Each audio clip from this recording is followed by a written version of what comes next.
What is up, everybody? HolliwoodKole here for another HnK video game experience. Today, I'm here with CoachRX. Is back again. What is going on, dude? Welcome back. Hey, man. Thanks for having me.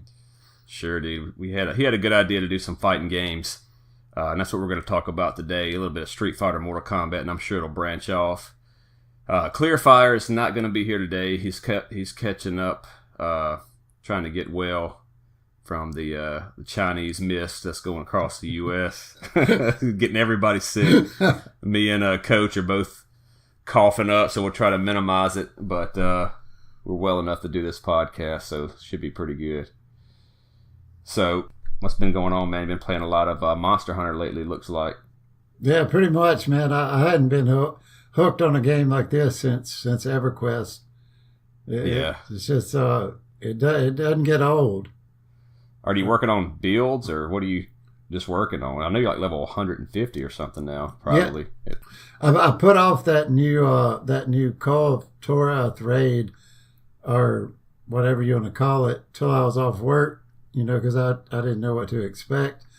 And usually it takes like 15, 20 minutes, depending on who you got. But it drops the weapons that you build in the game, like you have to get so many drops from so many monsters, combine them together to make a weapon. Well, this drops weapons like in their final form. They're like rarity 6, 7, 8, and they're pretty much a side grade from what you've already got. But say, for instance, you want to branch off into the insect glaive, you don't have to go start from scratch. You could just get one, and it's good enough to play with. And that's kind of where I've been going. I'm trying to get a bow, but I can't get him to drop the bow. But I got him to drop my charge blade. He dropped an insect glaive for me. That was a level or rarity 8 last time I played, and it was kind of bonk. But then they had he did drop the great sword that's gold or whatever. It's like the one that's in the ads and everything. And it has I don't know the damage of a great sword to compare it to. Obviously it's way more damage, just raw damage than the others, but it has a paralysis 400 on it. Yeah, it's a beast. It's like every hit's a paralysis. I want to try the great sword just because I've read so much about it. And, like the charge blade, essentially what you're doing is you're building up a charge for one big hit, which with the great sword... Is that the shield and sword? Yeah, and it turns into an axe. But the great sword, it's essentially the same thing. You're charging up this big hit, and at the last minute, the monster's going to jump. It ever does. The monster's going to jump out of the way at the last minute. Yeah. But it's, I played with that, and they don't have a DPS meter, or at least, I guess they can't come out with one on console unless the game itself, the makers come out with it, but I just kind of judged it by, I got it, and I went and hunted the Great Jagras with it to see how fast I could kill him, and I still beat him way faster with the Insect Glaive, and I got some slams on that dome piece too, man. You can roll back and come down. He'll do a quick, just kind of boom, and he just his body's already spinning to build up that momentum, and he comes down, boom, and it's awesome. It's a great satisfaction when it hits. I think that's a lot of the value, the replay value of the game is you can just pick up a new weapon, and it's like a new challenge. And yeah, it is. I've enjoyed it. It's very, very well done. So I think they're supposed to come out with a new land, new area, and I would hope with that area would be a whole new, how you kind of go to a new area and there's always like 5 monsters, new set of monsters. Mm-hmm.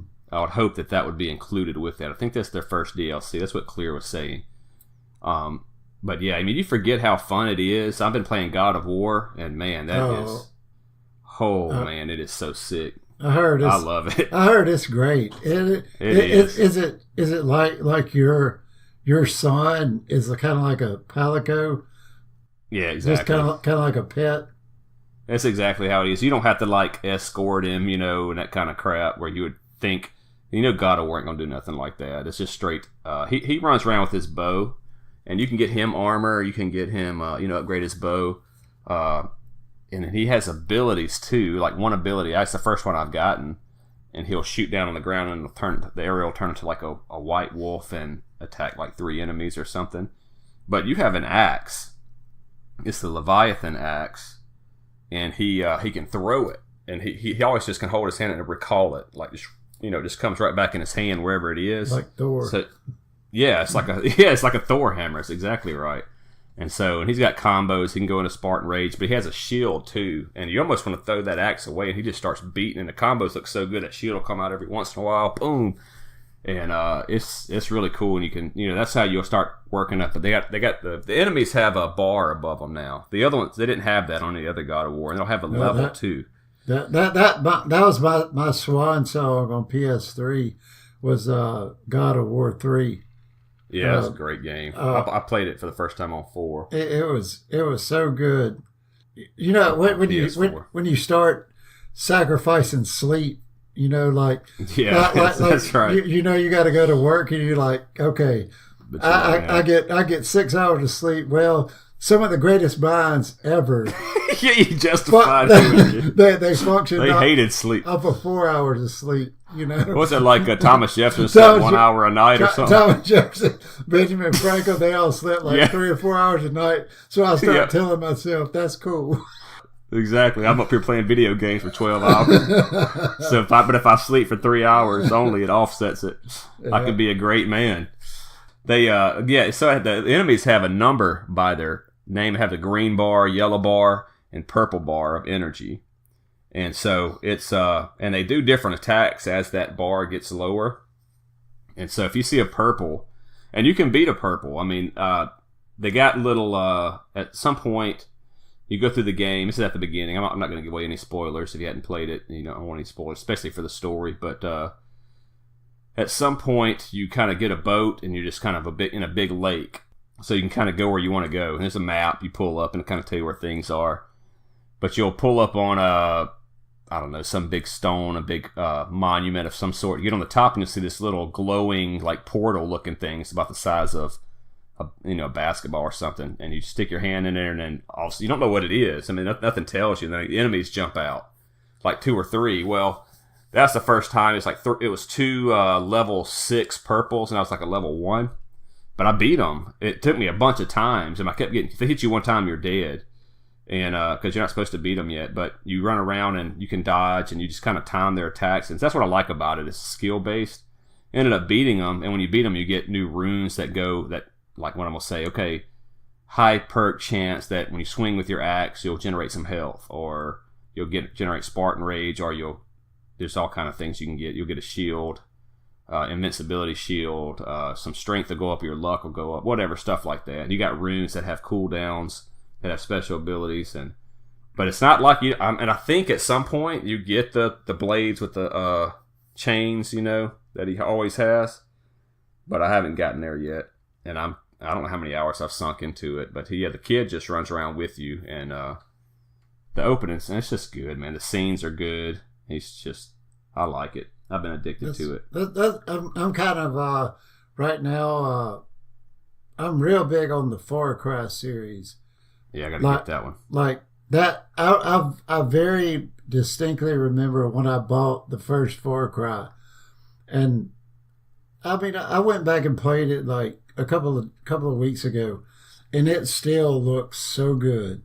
Yeah. Like the just the whole tropical island atmosphere, and some of the old mutant, alien type stuff is a little overboard, but it is the best first person shooter I've ever played. And everyone that comes out, I keep buying it, and it's gotten that Ubisoft curse, where it's kind of a recipe, every game is kind of more of the same, but this one's supposed to be like a cult. Part 5. Yeah, it's supposed to be like a cult, like a cult in Utah or something. So it's just in Middle America. Yeah, yeah. But it just for some reason it just passed over me. I didn't even realize it was a new one that was out. I thought like it's always like a Far Cry 4, Far Cry Primal, and all this, and I don't remember which one I got on 360. It's a new game. But what really burned me lately was the latest, not Rainbow Six. What's the other one? Siege or whatever. No. That's Rainbow Six Siege. Oh, you're talking about yeah, now I can't think. Battlefield. But you know what I'm talking about. You're talking about Battlefield? No, it's not Battlefield. It's Ghost Recon. Ghost Recon. Yeah. It's Wildlands. It's Wildlands. It is. Yeah. It's got so much potential, but in reality, it's so bunk.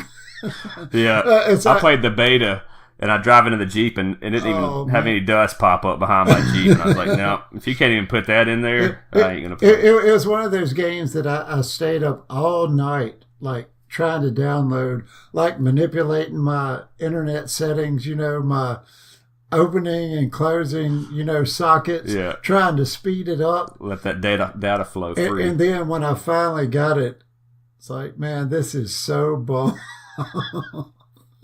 Mm-hmm. I thought it had a bunch of potential too. Every game, the beta did not impress me at all. Every game these days, it's like if you play the story mission, you could probably beat the game in 8 hours. Yeah, 4 to 8 hours. But they have like 250 side quests you can do. Yeah. Where you go.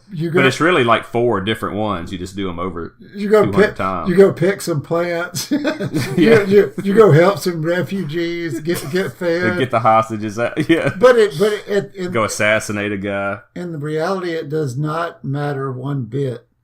And that's the way I've been playing games lately. Is I play the side quest till I get frustrated enough, and I just decide since I paid for the game, I'm gonna beat it. So I'll run through the story mode.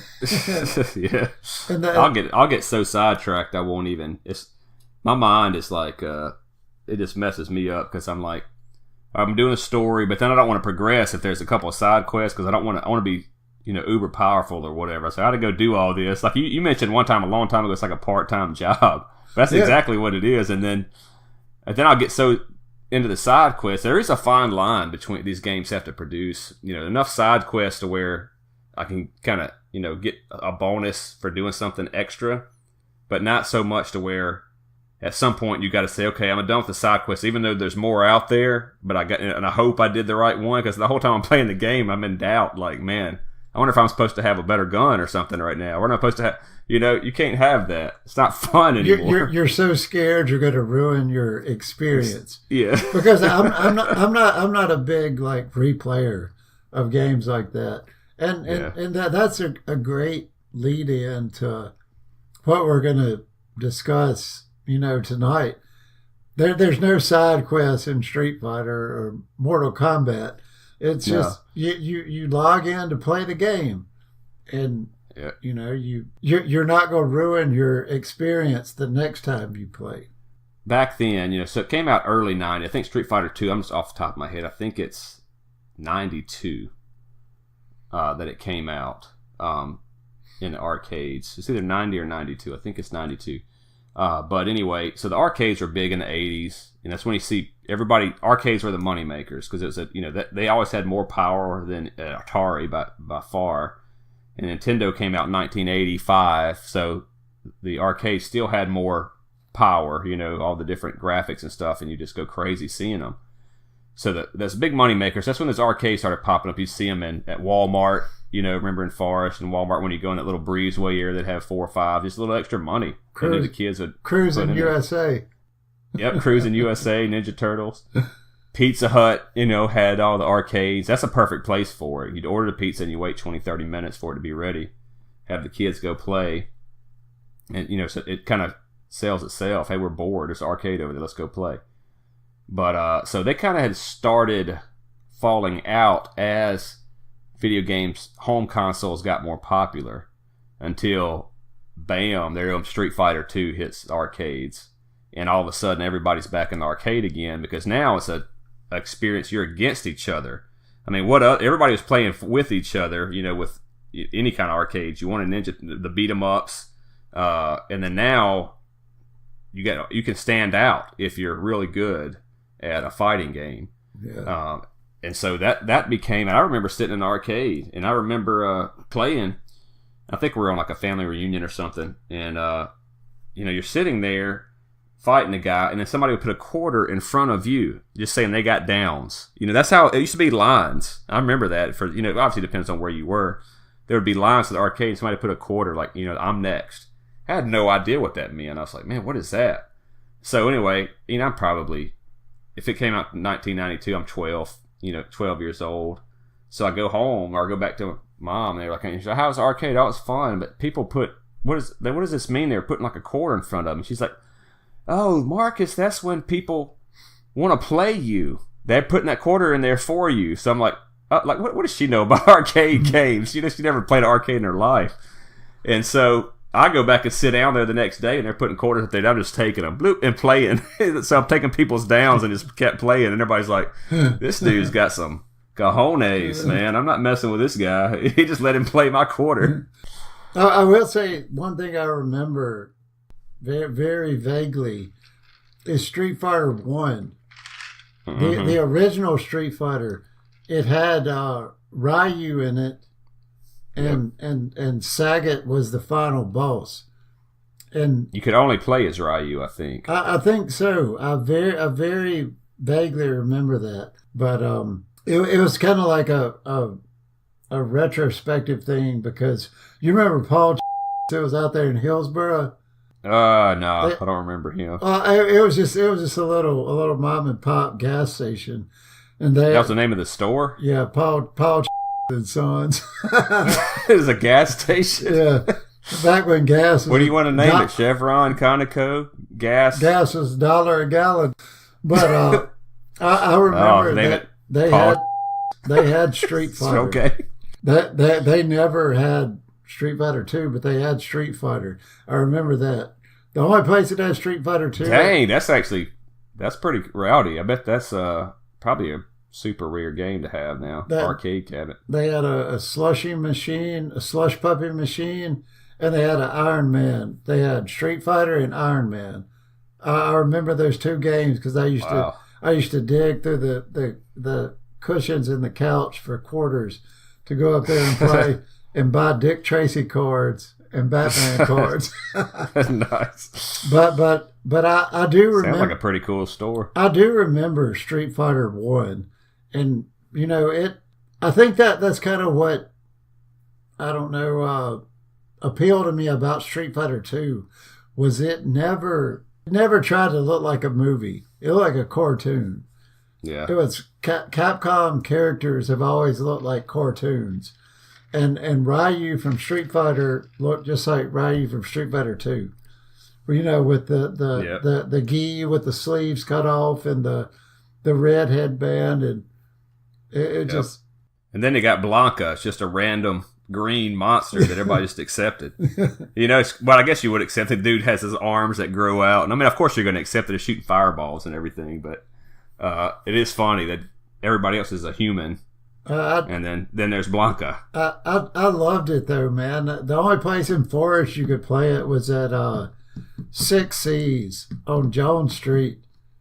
I ain't going over there to play. They had an arcade. Yeah, I was always scared to go there, but I played it at the arcade at North Park. I can't remember the name of it, but it's probably like Aladdin's Castle or something. It's one of those things that I was never good enough to go in there, and play the people like the Ready Player One type guys. It's just, there's one guy. That's all they do is go up there and play. Yeah, and they're like the guys that spend the $10,000 on a microtransaction. Their mom give them $200 to go play arcade all day. Just get out of the house. But they get that good at it. I remember buying I didn't buy it. I got it for Christmas, but Super Nintendo had Street Fighter 2, and I got that for Christmas. Super Nintendo I got from Christmas from my mom, I got Street Fighter 2 from my grandma when she looked at me like, what is this? Yeah. But that was the only game I had for ages. Was it the World Warriors one where it just didn't have the final 4 bosses to play? No. You remember the first one? You couldn't play the bosses. Right. Play as the bosses. That's exactly right. On the arcade, you couldn't play the bosses. And I got the first game on Super Nintendo. I want to say you could play the bosses. It was Turbo. It was the one before the alternate costumes and stuff. But so the first one that was out was like World Warrior, I think, and you could only play as the 8 characters. You would play the bosses, but you couldn't play as them. And everybody said there's a code, and to this day, I don't think there is a code. I don't remember. There's no code that you can unlock them. And then they came out with Street Fighter 2 Turbo, to where you could play as the 4 bosses. Okay. I got the original where you couldn't play as the bosses. I remember that. And then I went and I rented the Turbo. Yeah, from it was just yeah. And it's so actually I was just watching a video on it today. The Turbo version with the bosses, they never actually. You would think that'd be kind of a marketing thing. To hey, we're gonna have these 4 bosses, which is kind of cool. Instead of one final big guy, hey, we're gonna have 4 that you got to get through. And so they were never expecting to re-release it to play as the bosses, believe it or not. So the bosses were like super unbalanced at first. They're really, difficult to play against, like Saget and these guys, because they never expected them to be playable, but they just said, well, everybody wants to play as them, so we'll release them. And they ended up balancing it later on, of course. When it came out, Super Street Fighter 2 Turbo, when it had all the... They had so many... Street Fighter 2 Alpha, Street Fighter 2, Super Street Fighter 2 Turbo. There's like another 15 Street Fighter 2s. Well, the weirdest was Vega, because so many of his moves depended on him being in his board. You know what I'm saying? Yeah, that's true. You can't climb the fence if there's no fence there. Yeah, you lose a move if you're not playing, or you gain one if you're playing in that stage. Yeah. That's kind of a weird thing. I think it's just all by default, like I said, because they weren't expecting you to have to play as them. But that'd be an interesting concept to add to games. Certain guys can do certain things, and it's a random selected stage. That's interesting. Something to look into. We were we were talking about doing this the other day. I got the thing I was telling you about whenever me and my friend used to draw Street Fighter. We even made a movie in Wings where we bottled it after Street Fighter. But I remember the magazines that came out. It was Electronic Gaming Monthly. Every month they would have 2 characters. That is how slowly the information was divulged to us. It was like before it was released. Yeah, like now they would introduce them. Right now you buy a game. You Google. Say all of Ken's moves, or even in the game it tells you how to do them. It has a little walkthrough studio. But back then, and every month you got how to do 2 people's moves. I remember Guile and I think Blanca were in the same issue, and it was like 6 pages of how to do it, and it's easier for me to do on a controller than to do with a joystick in the arcade. And the buttons. Me too. And some people are the opposite, but I think it's easier on a controller. How many times did you use weak punch or medium punch? Anything. I use weak kick to do Chun-Li's kick, and I use weak punch to do Blanca's electricity thing. Yeah, and probably used it to throw the fireball. And E Honda's 100 hands was weak punch. Yeah, but for a standard attack, it was never used. Never. I don't even know why. All you did was R for that heavy kick. That was why whenever I got it on Super Nintendo, I immediately went into the options and changed it to where heavy punch was the buttons and not the bumpers.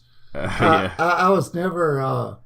Now it's kind of every game uses the bumpers. But back then, when you got a Super Nintendo controller and you got buttons at the top, that was just awkward after playing, Nintendo and Sega. Yeah, that just moved the screen on Mario. That's cool. I'm glad they got them up there. That's helpful. Yeah. And then now every game started utilizing them. A fighting game. Yeah, that's not convenient for a kick. Yeah, so it's a unique thing that they had the different types of characters. They had a lot of different characters. Not a whole lot of story in Street Fighter, but like another game that we're going to talk about here in a minute, Mortal Kombat. They use the same palettes too, like Scorpion, Reptile, Sub-Zero, except for they changed the color, and that they had different moves. Right? They had obviously Sub-Zero's ice, Scorpion has the spear. But they looked exactly alike. It's only a different color. Mm-hmm. Street Fighter did the opposite. Like Ken and Ryu are the exact same moveset. They just look different. It's like exact same thing, exact same moves, how to do them, and everything. So it's like, let's just change the way he looks. Ryu had a special fireball. Ken had a special dragon punch. Well, not at the first. It was all the same. But talking about story, one thing I do remember that it was cool enough for me to strike a pose in my mind was Guile's friend Charlie was killed by M. Bison. So that gave him some incentive to, go through the game, get to M. Bison and kill him. Yeah, that's true. Charlie was actually in one of the newer games. And it was like something to do with Ken. Ken's wife maybe was killed by M. Bison. It's like they all had a story somehow. For M. Bison. Yeah. And Sagat, that big scar on Sagat's chest was from Ryu's Dragon Punch on Street Fighter 1. Little stuff like that, it sticks out to me. So Ryu used to say, it's a mistranslation, and when he used to beat him, or he would beat you, he'd say, you must defeat Shen Long to stand a chance. And that Shen Long was Shang Long was a mistranslation. It's supposed to be like Dragon Punch. So there's a lot of speculation in the game that there's a hidden boss somewhere named Shen Long.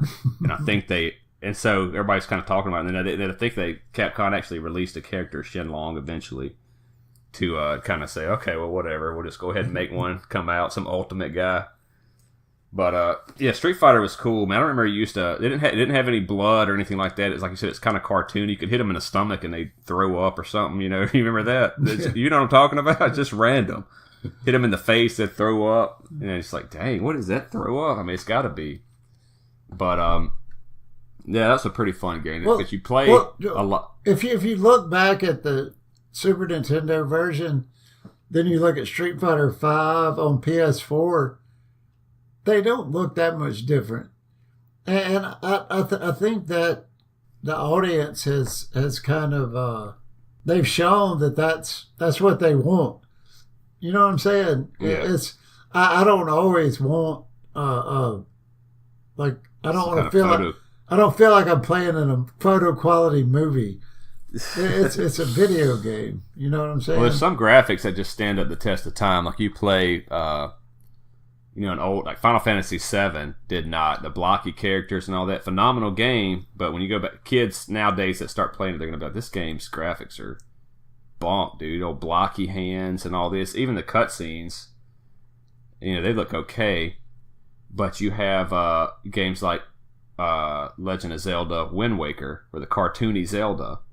They have released it on the Wii U. It's the HD version, and that's the Wii U that I have. It's that one, and it looks beautiful on there. I mean, those games, it's cartoony. It's not going to age. Borderlands will be the same way. It's that kind of shell shaded graphics that'll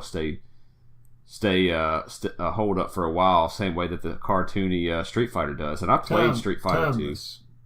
Yeah, I played Street Fighter 2 recently on the Super NES Mini. And it's fun. I'm just trying to show Jacob, let's just look at these different games. And I played it all the way through. It was fun.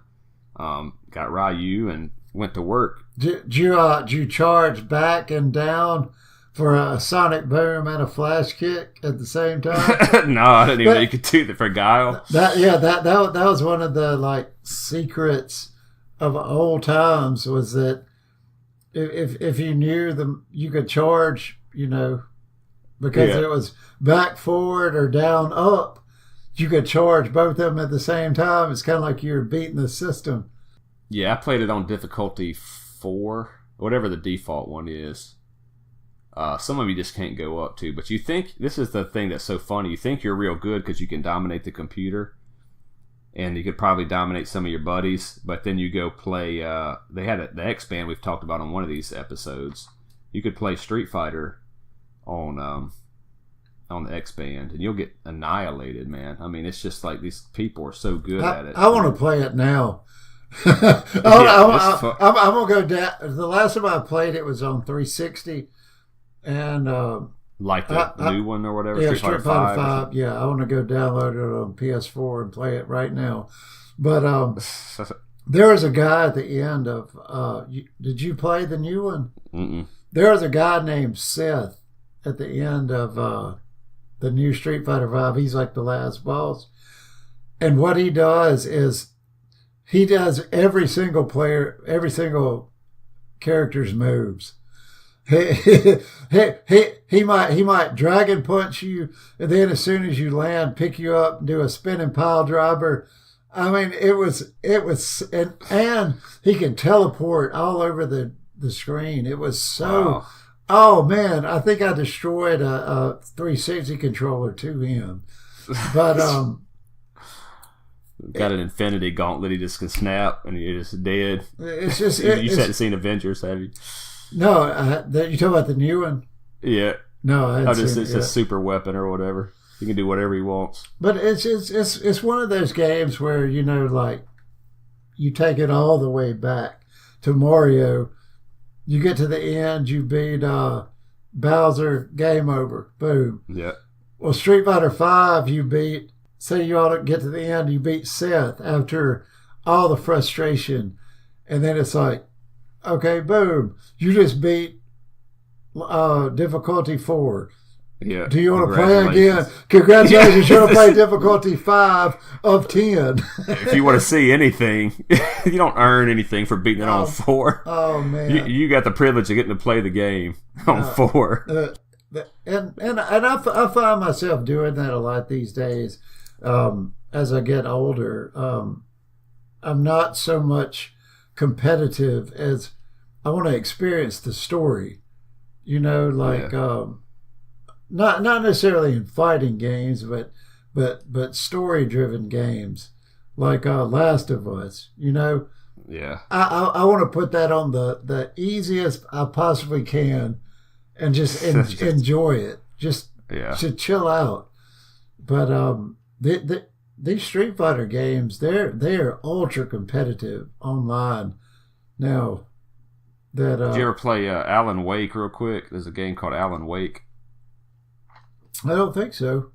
It's on a 360, and it's about a writer that he starts to find pages of a book that he's already written, and these things that he finds in a book start to happen to him. So he finds a piece of paper, and it's like it's not this obvious, but it's kind of almost in riddles. I think not in riddles. I mean, you can figure it out, but it's kind of really well written, and talk about him. This monster, blah blah blah blah. And you're like, oh man, I just read this page. It's about to happen. It sounds awesome, and people love the game. I think there was a release of it, but anyway, you just kind of reminded me. You're talking about The Last of Us, because it's kind of like that. There's little darkness monsters that are chasing him, and he has to stand in the light. And you got a gun, but you find like 2 bullets. The whole premise of the game is to run from the enemies and get into a safe spot. It's kind of like an adrenaline rush. And it's like, I want to be able to blast a monster if I see him. I don't want to have 6 bullets and I got to conserve ammo about something. I don't even know what's going to happen next, So that turned me off of it. My wife actually wanted to watch that one, me play that one, so that's a big deal. But yeah, I know what you're talking about when you want to see a good story, but there is a little bit of elements of if I'm going to have to run from enemies and not have the weapons or anything, I mean, you can just show me a cutscene. I don't have to go run, personally run. It's not that fun just to push forward and go. and hope I go to the right spot. But I guess people loved it because they did do another one. What was that? What was that game that came out? They released a sequel last year, and oh crap! I hate to bring it up without knowing what it was. The Evil Within. Oh, okay, yeah, I played that. I typed PS4 game Chainsaw Asylum. Dang, no, I didn't play that. It's one of those games that is so story driven that the gamer in you'll get frustrated because of how slow it is. And you're talking about where you don't have a weapon, you're just constantly trying to run away and hide, and yeah. I mean, it's just, and I guess there's a place for it, but when I'm playing video games, I want to be the superhero, a god, a superhero. You know, yeah, I don't want to have to hide. So anyway, let's just jump back into it. So Street Fighter 2, fighting game. You know, that was kind of one of the first ones that everybody liked, the cartoony deal. And then here comes Mortal Kombat from Midway. And Mortal Kombat was a lot different. It had the, like you said, the real life looking people. But the most important thing has all the violence that it had associated with it. Blood, the finishing moves, which was, all this stuff is brand new. You can't imagine, you know, just having blood. And it's like not just a little bit of blood. You punch somebody in their nose, starts to bleed. It was like throwing, you uppercut somebody. They fly off in the air and just tons of drops of blood fall. Their spine comes out. Yeah, you hear it falling. Finish him. Rip their head off, and they still have holding the head up with the spinal cord still attached. Yeah. You know, rip somebody's heart out, and then there's some stages where you can knock them off the stage and they land on spikes and stuff. I mean, it was just really gory. So then automatically that got the buzz going about it. Everybody wanted to play. You played in the arcade. You only had 7 people or so, 6 or 7 people you could choose from at the very first one. So then it comes out on the console, Sega and Super Nintendo. Sega had the game that you had to put the blood code in. Do you remember the blood code for Sega? No. It's like, I don't know. I think I remember. I think it was ABBACAB. For some, I don't know how I remember this weird random stuff. But the Super Nintendo didn't have blood. The Super Nintendo's graphics looked better, the sound was better, the gameplay was better, but it didn't have blood, and they revamped some of the finishing moves. So everybody, again, another rumor, what's the blood code for the Super Nintendo? And everybody just thought, so nobody's figured it out yet. Like you said, they didn't have internet, really, you know. And somebody will figure it out. It'll get to Forest High School one day. You had to wait. You had to wait on those magazines to come out. Yeah. But try to remember them.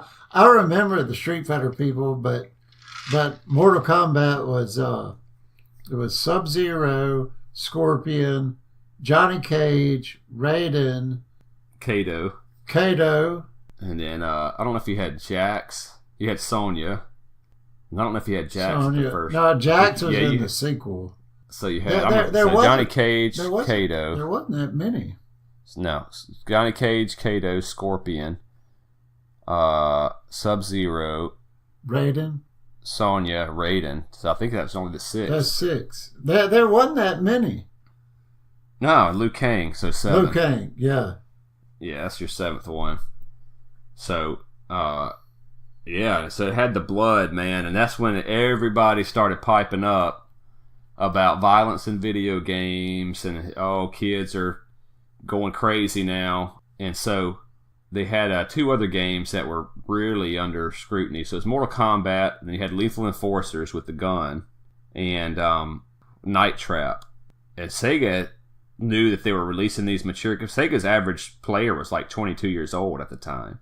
So they were just releasing more mature games, and they had their own. It wasn't the ESRB. They had their own little system. They had like general audience 13 and up, and then 17 and up.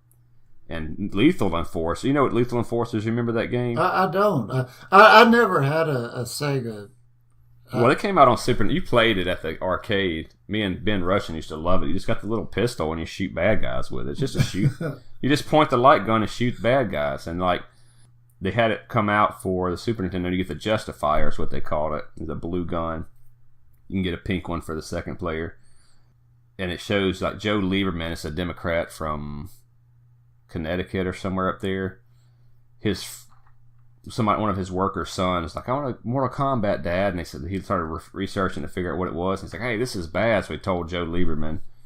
And then now it was all in Congress and all this. And so they started suing Sega, and they started this whole controversy if this is going to be a thing. That's how the ESRB got started. But Lethal Enforcers was a 17 and up, and it's just a shooting game. Night Trap at least had, like, you know, they keep scantily clad women that having a slumber party, and these space vampires come in there and try to kidnap them. It's a Sega CD game. And so it's one of those dumb ones where they walk over a panel or something, you got to push A, and then you saved it, you know. But it was like full motion video, so everybody loved it. But Mortal Kombat, you know, you can't say that Violence sells games, because those two games didn't necessarily sell well. But Mortal Kombat did. It blew up. Nintendo was a staunch advocate for, like, they're like quoted as saying something. Oh, you think all of a sudden adults play video games? No, kids are the only ones that play games because they wanted Sega to burn, you know. And what happened in Mortal Kombat 2 came out, Nintendo had the blood in it and everything else. So, I mean, it's just like, dude, come on, man. So, Mortal Kombat 2 came out, which was far superior, and it had blood in it. And that's the one I got for the Super Nintendo, and I got it for like my birthday or something. And then I took it to school, and Terrence Hornsby stole it out of my locker. And then brought it back to school with the label peeled off like I didn't notice. I knew what it was. Oh. You steal my game out of my locker and tear the label off and bring it back. And show me a peeled off game. It just goes to show you, like, how the times have changed, but really they haven't. But it's just like the gun control arguments now are the same video game arguments we dealt with 15 years ago. It's people. It's individual responsibility. That's right. How dare you, Mitch? That's not true. I don't want to take responsibility for my kids. It's society's fault. It doesn't. But Joe Lieberman says he's talking to Sega saying, "You get this blue gun." He's holding it up. Do you think that you reward shoot the kids, encourage a kid to point at the TV and shoot people, and then you reward them with better weapons because you could shoot a shotgun and get a better shotgun, whatever, machine gun, and he could have just said, you know, what do you mean shooting bad guys? You know, like we used to do that as kids. We called it cowboys and Indians, cops and robbers, or whatever. Nobody had to show us, you know. We just did it. And so it's a witch hunt, you know. Well, one thing I did read recently that I completely forgot about was that it was one of the Call of Duties. It might have been Black Ops, but it was the one where you had to go into the airport in Russia and just that was bad, though. slaughter. Yeah, I remember that. That was Black Ops, I think. Or Modern Warfare 2, I think. But, you know, it never once crossed my mind that I was a homicidal maniac. I was playing a video game. You know what I'm saying? It's... Maybe this violent stuff could trigger something in the head of a psychopath, but if that's the case, you've got problems far beyond Street Fighter and Mortal Kombat. You know what I'm saying? Yeah, absolutely. And there's and it really is a personal responsibility for your children. I mean, if you're going to let your kids just go, I mean, I worked at GameStop before, and some woman would come by. This was when San Andreas came out, Grand Theft Auto 3 San Andreas. So they would the woman would come up there and buy the game for her kid. The kid was like 6 years old, couldn't have been any more than 8 years old, and it's a mature game. And I have to at GameStop say, you understand it's a mature game, blah blah blah. And I say, yep, and I got to sell it to them. But they would get offended by me saying, do you understand that this is a mature game? And it's like, that's the same type of people that's going to turn around and say, Well, society did it. It's easier for somebody to blame something else than take responsibility because, hey, I gotta work, or hey, you don't understand what it's like to have kids, or hey, and it's like, dude, no, we do. You gotta take. If I let my kid in here playing video games, you better believe I know what he's playing, and I'm regulating it, And so it's just they're watching. They love watching YouTube. They got the kids YouTube, and all that's not good, but you still have to take responsibility for what they're watching and check in on everyone. So put them electronic babysitters, what they call it, put them off in the corner and say go at it. It's just like, but I mean, that's just inherent. If you love your kids. Well, what we've been talking about, Street Fighter and Mortal Kombat are a perfect freaking example.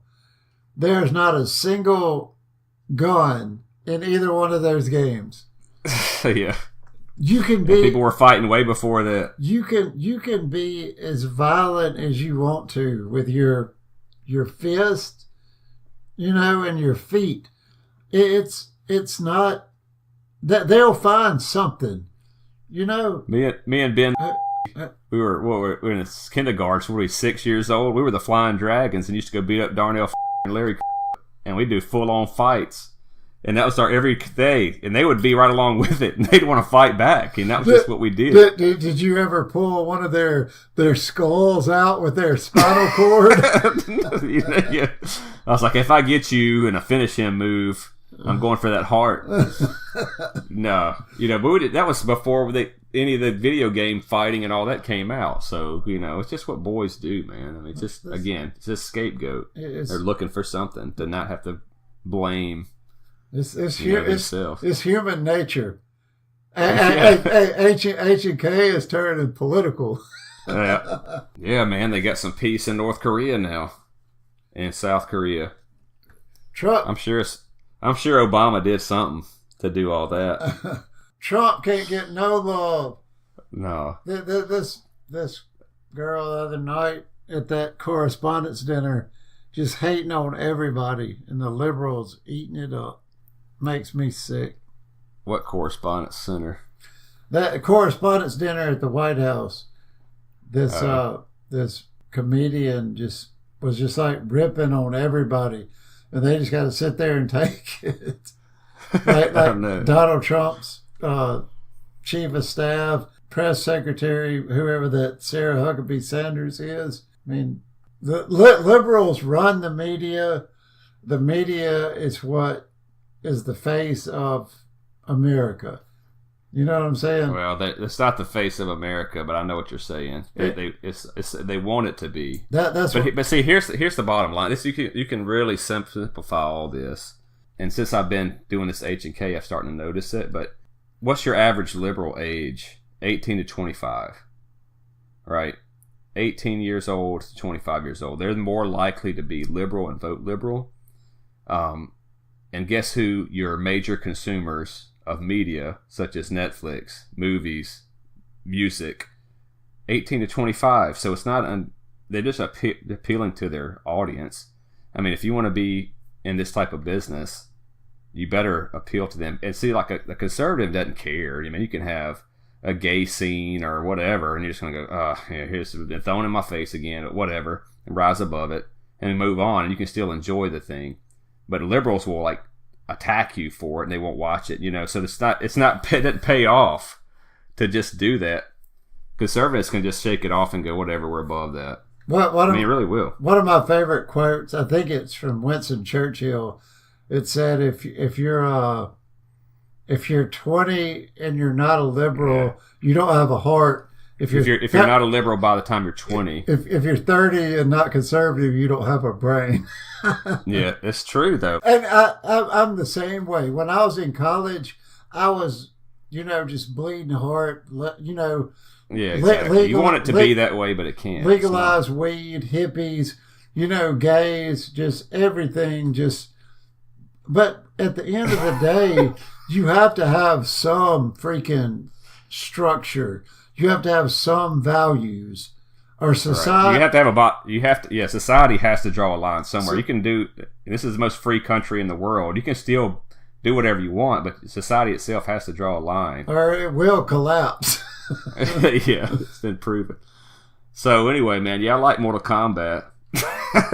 So funny. Oh man, I knew if me and you got on this, it's going to start going down this path. Who was that guy at the end of Mortal Kombat? Goro had like Goro. No, it was like four or five, 6 arms. But you had Shang Tsung too. Now, I don't know if he was on the first one or not. It was high. I remember it was hard.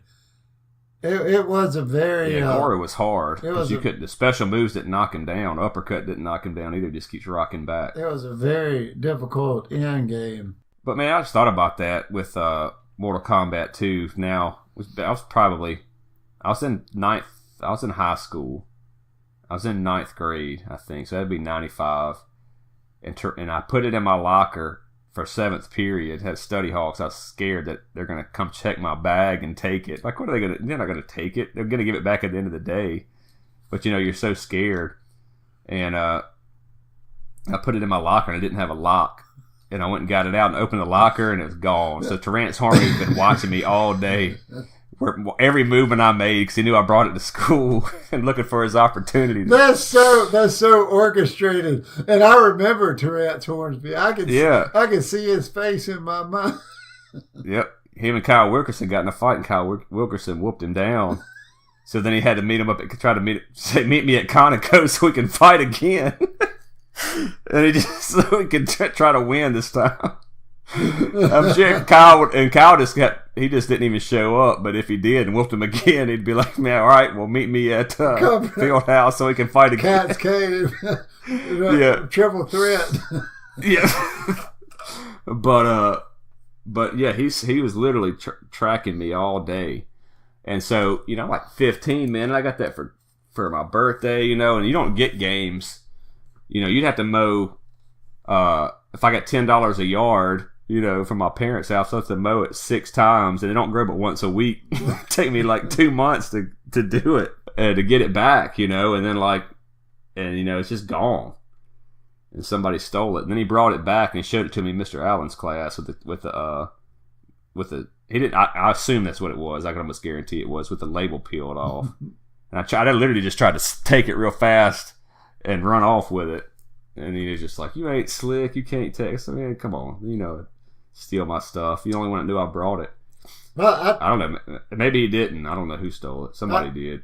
I know you usually edit the names off of this, but I remember me and Michael Lewis were like best friends in middle school. He's like an officer in the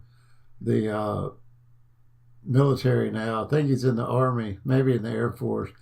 Beautiful family, everything, But back then, he was like, in 7th grade, he was like 6'1", 200 pounds. He could jump kick the basketball net. He could dunk a basketball in 5th grade. He was this phenomenal athlete. Like, I remember the football coaches pretty much made him play football. He didn't even want to play. He could probably run like a 4.2 40. But me and him got so tight on Street Fighter and Ninja Turtles. That was just our thing. And I remember like just sitting in study hall and me and him like studying these combos in these magazines, like Ken versus Guile. What is your strategy? You probably shouldn't play Chun-Li against E Honda, just because her moves don't, you know what I'm saying? Yeah. And I just, that was a very, like, 2 or 3 years in my life that I was so hung up on it. Kind of like just things are a lot simpler, man. It's a lot more fun to. Kind of like I am with Monster Hunter right now. Like I was obsessed. I was obsessed with Street Fighter.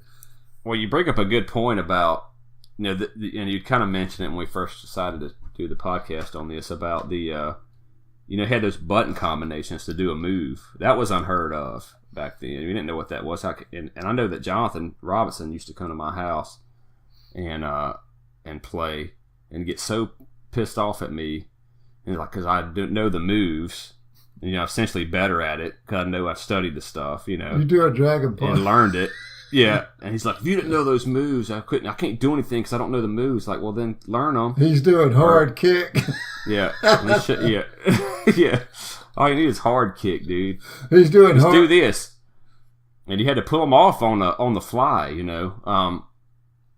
a lot of that was kind of like that back then. We started talking about the beat 'em ups on a couple episodes ago, where you had that special move like X, and it'll do a spinning move and kill all the enemies on stage, but it takes some life away.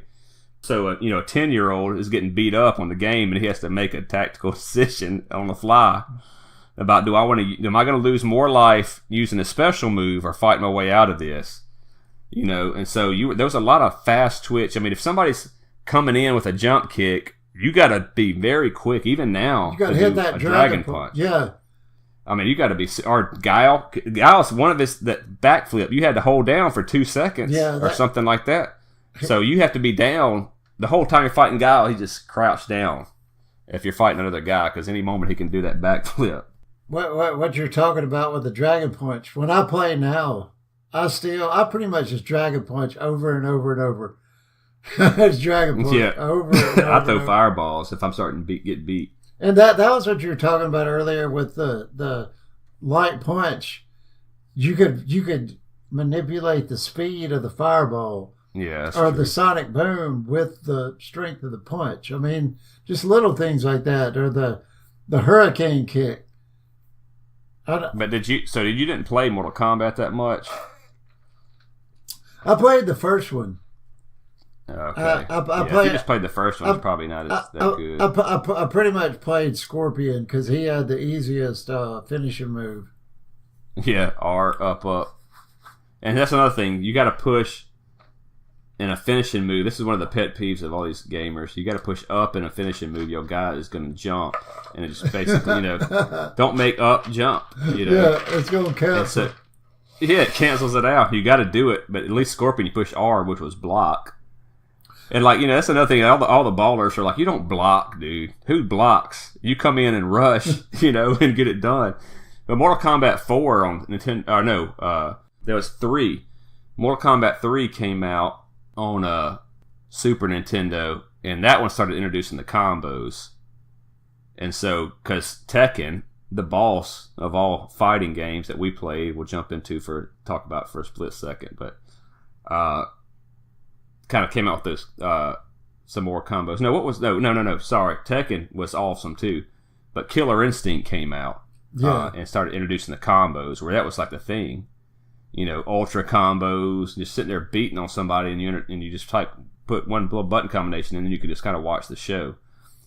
Killer Instinct came in with the combos. Then Mortal Kombat had to fix it. Now Street Fighter has the same thing with their combos. And then Tekken kind of got on board with that too.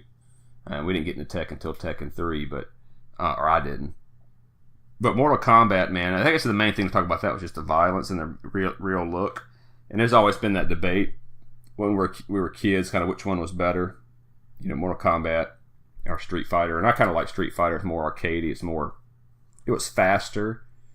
One thing about Mortal Kombat that I didn't like, you push, a button, everybody has that high punch where they just, keep throwing their fist, mid punch, had that sweep, the uppercut. They all had the same moves. The only thing that was different was their special move. Well, I do remember, and now that I think about it, I did have a Mortal Kombat. Maybe it was on 360, maybe it was on PS3. But the guy that had the hat that had like a razor blade around the brim. Oh yeah. That's Kung Lao. Yeah, he was fun. So I know I played some of the newer ones, but I just like Street Fighter was more friendly to people that didn't know the moves. And Mortal Kombat is like you were saying, everybody's just punching and kicking unless you know the button combos. And that's a good point. It's easier to pick up and play Street Fighter. You could just play Blanca, and if you didn't know any moves, you could do a jump kick and a sweep and a shot and an uppercut. Yeah, just push that button real fast. Yeah, that was a lot of Chun Li's kicks and E Honda and Blanca, just push that button real fast. That's the move. But the hardest one though was Zangief's spinning pile driver. Yeah, you had to physically take the control, spin it 360 degrees, and press punch. You know, you didn't have to spin the control. You talking about the controller? Well, you did at before they made joysticks. You had to hit. No, you didn't have to spin the controller. You had to hit that. You had to hit that the D-pad. That deep. You had to do that. You had to spin a D-pad 360. Yeah, that's wrong. I thought you were talking about you had to hold the controller and spin it. No, let the cord. You got to unwind the cord real fast so you can do it. But I didn't think about that. But you know, moving a joystick versus doing that D-pad, it used to be really hard to do a spinning pile driver. No, it was. I just gave up on it. I don't think I ever hardly pulled it off. Switch to a different character. I'll take 3 or 4 hits by the time I get all the way around that D-pad. And it took away. I remember it took away a third of your hit points. It was the strongest move in the game. But by the time you got one off, you had already gotten beat down so far. Yeah, then it really. But you're just so happy you got it. You don't expect it either. Because after you do it, you're standing there for a minute, days that you did it, trying to figure out how you just did it. They did a thing on Mortal Kombat that this guy named Cabal, and he had a combo that even the Mortal Kombat developers are like, yeah, we messed up on that. We had to nerf them because it would take 75% of your life. And so I thought about that, and so I'm trying to think of how to transition this Tekken 3. That we played it all the time at Jones, Tekken 3 on PlayStation, PS1. And I'd miss class all the time with that. And y'all had that clock in there that was like 45 minutes behind or something, right above the TV. And it was bigger than the TV. The clock was about twice as big as the TV. I just remember the small clock. Because it was like every time we're like, oh man, I got to go to class. And then I was 45 minutes ahead. You're like, oh yeah. We get 3 or 4 more rounds, and then Flex fixed it, unbeknownst to anybody else. So you show up and it's everybody in there learning. You're like, oh man, I better go back and play some more. I remember the graphics on Tekken 3 were so good. Yeah, I got Horror Ring, and even on that little 12-inch TV. Oh yeah, it was awesome. Brian Fury and you got Brian Fury. Andrew played Eddie Gordo. Yeah, the reason I'm thinking about that because you were talking about the button, how easy it is to pick up and play. Oh, he did. You want to talk about a button masher? He's spinning around. He just pressed buttons. Till I got Hirachi or whatever, and that old man and just come down with that chop on top of boom every time he tried to do it, and he'd get pissed. Oh, yeah, that was a fun game. It had survival mode on there. That's what I like about the new Street Fighter. I don't know if you played it, but there are modes like that, survival mode, where you just keep fighting over and over and over, but you don't get your health back, and it's a new feature other than just playing straight through the game. So about Tekken, I remember I'd get what was Paul. And he had that one punch where he just sits there and he just rears back like that. And his punch starts to spark his fist. And he just boom. That would take 80% of your life away if it ever does hit. And I was playing all these Tekken ballers off in the arcade one time, and they were all good. And I was like, whatever, I'll try it. And I had Paul, so I picked, and this dude picked King. It's one of those weird things that's a regular guy with a cheetah head, Yeah. And it's just some Japanese and so he was a wrestler, and they were saying, don't let him grab you. Don't let him grab you, because if he grabs you and he grabs me, and I'm like, boom, and he just doing all that stuff on the joystick, just programming it in, didn't miss a beat. And I'm just standing there watching my dude get flung around, manhandled, and killed me, because you can just keep comboing these moves. So the next round, he comes running up and doing all this, and I just get Potish rear back. Whoop, boom! And hit him with that punch. One punch I threw that whole 3 rounds. Threw dude across the stage. And everybody was like, oh, The whole arcade blew up. Yeah, and they're like, oh, that's awesome. He did it. My guy just stood there the whole time. Boom. But one thing I remember, I would get Paul, and he had a really good and easy counter. That's another thing that none of the other games had. So if you throw a punch and I pushed, I think it was back and like square and X at the same time, he would do like a counter. And if he caught your punch, he would do a move and throw you back down, and it hurts you, So if you're real good at timing and you know the other characters, they wouldn't even be able to touch you. That was so much fun to do that. That reminds me of Monster Hunter, one of the dragon piercer with the bow. You pretty much just pull it back, and all the the whole world's going crazy around you. But if you let it go, it does like 500 damage. But you could be up underneath the dragon, and he's standing over you. But as long as you don't get hit, it'll let it go. But it's the exact same concept. You just what is it? It's just a charge, man. High risk, high reward. Yeah, that's kind of like that great sword. You'll come down with that big final blow, but it sticks in the ground, and he can't get it out. So you're just like, well, I'm about to get hit. You can roll out of it and shorten it a little bit. But all that kind of stuff comes from, at least that's when we first saw those fighting games and all those button combinations and stuff. Well, and another thing, what I don't know what the term for it is. It's how the game remembers what buttons you've pressed. You know what I'm saying? It's not like if you push, say you push down, forward, punch, punch, punch. If you press that faster than your animation, it would. It remembers it, so it can either be to your benefit or to your, folly. Yeah, it's gonna. Yeah, he's still gonna follow through with it, no matter what. Everything has to unfold before you can do something else. Well, I was thinking about those button combinations in regard to other games. And seeing how that could be implemented. And I'm sure there's a bunch of ways, but one of them they did, it was RPG. Final Fantasy VI is one of my favorite ones on Super Nintendo, and there's a guy named Sabin. He's a ninja on the game, and or some type of fighter on the game, but his special was called Blitz. And what you would do is it's just one of those menu-based games, you could see it all, but... your guys are on the left and the monster's on the right, or vice versa. You just put a move in and he kind of jumps forward and then hits the monster. You see numbers fly off. It's a lot of fun. But anyway, the Blitz, you pick Blitz, and then you had to put in a button combination for whichever one he was going to do.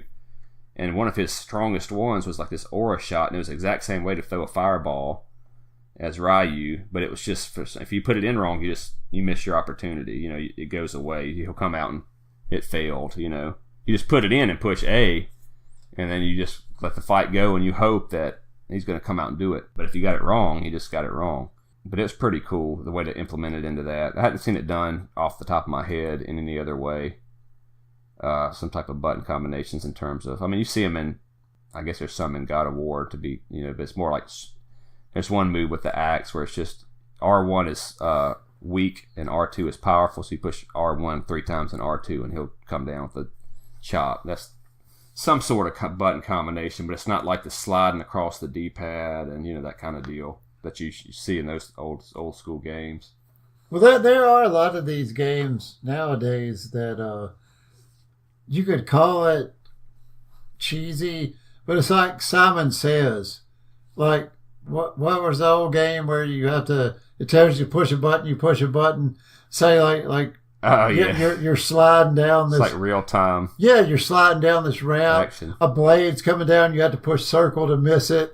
A fire's coming out, you got to push triangle to miss it. And it's fun when you're in the moment, but if you fail and you know exactly what you have to do, it's no longer cool. I think the Tomb Raider games are what come to mind the most about that. It's like the first time you go through it and you manage to get it exactly right, you're like, oh yeah, I'm bad at it. But if you fail, you know exactly what you have to do next time. So it's really not fun anymore. But well, that's what they did on the God of War. That's a good thing. So one thing that's different is that when you kill a big monster and they're down, you know, it was time to do the finishing move. You just run up and push R3, you know, the joystick in, and then he does it all. You don't have to push the buttons as he's doing it most of the time. Sometimes you can to hit him. It's R1 or R2, whether he's on him, he'll beat on him. But there's no, you know, combinations you got to push or you'll get thrown off, like on all the other God of Wars that I played. Yeah. And so I kind of understand what they were doing with that in terms of, hey, people just want to watch the animation, but it does take away from it, I feel. I didn't mind doing that. I thought that was kind of cool. Just like the real-time thing, you know, like, okay, I'm going to get to see how this is going to play out and still have some sort of play into it. I think they're moving away from some of the tedium. I noticed in MLB, the show 18, which is the baseball game, you know, for this year. I usually play a pitcher on Road to the Show, you know, where you come up and you have to make it through the minors, get up to the big leagues, whatever. But there was always a training mode where you pretty much go out there and you just throw to the catcher. Can you throw your fastball, slider, changeup in this specific location, you know, repeatedly? Then you would level up your pitcher. Well, now you just go to this menu. It says click bullpen, click fastball.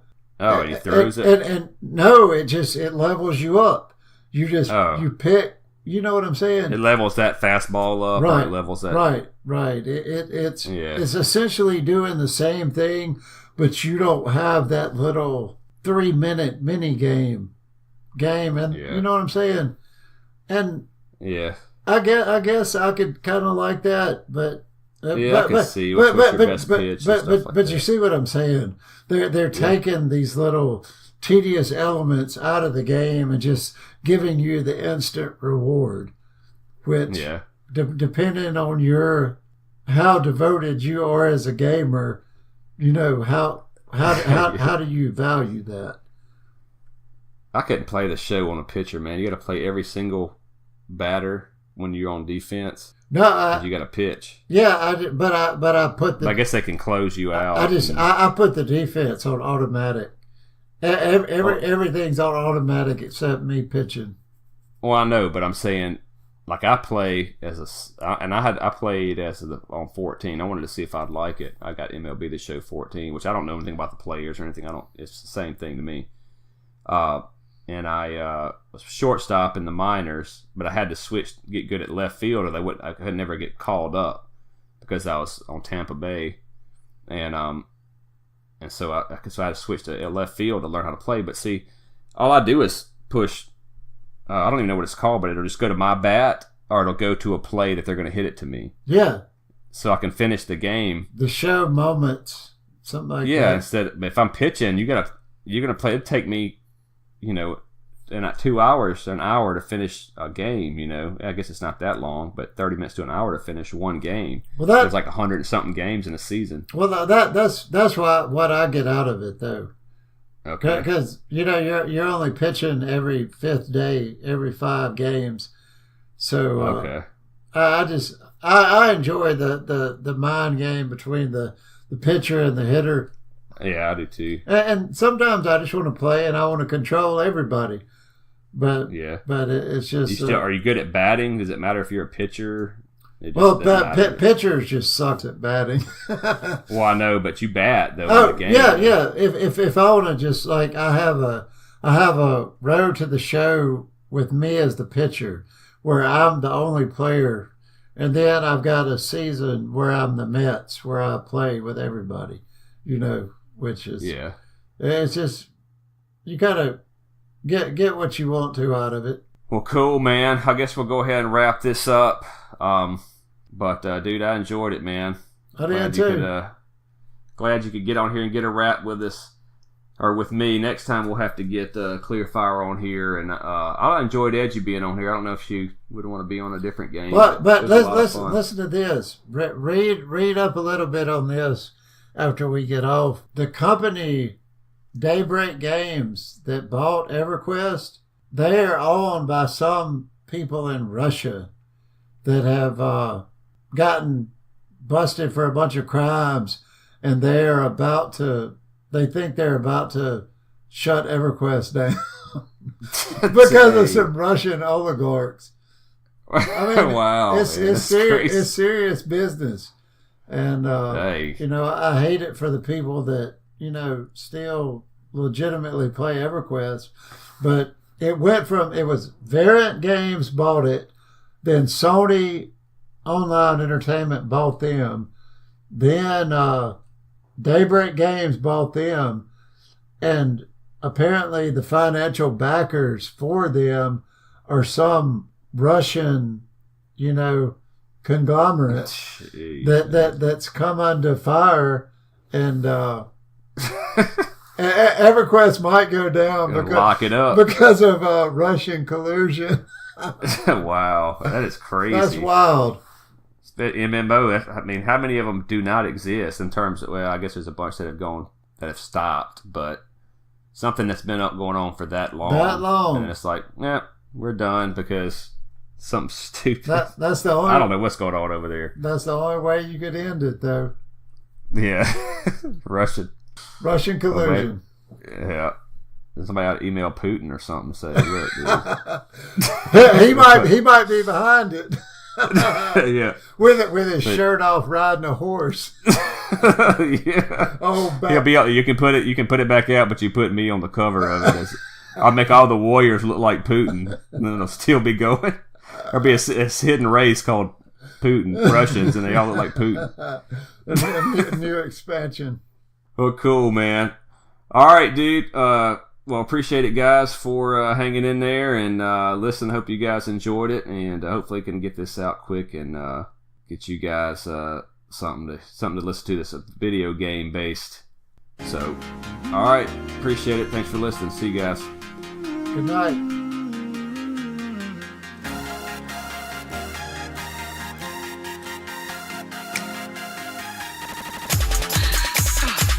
You're a monster.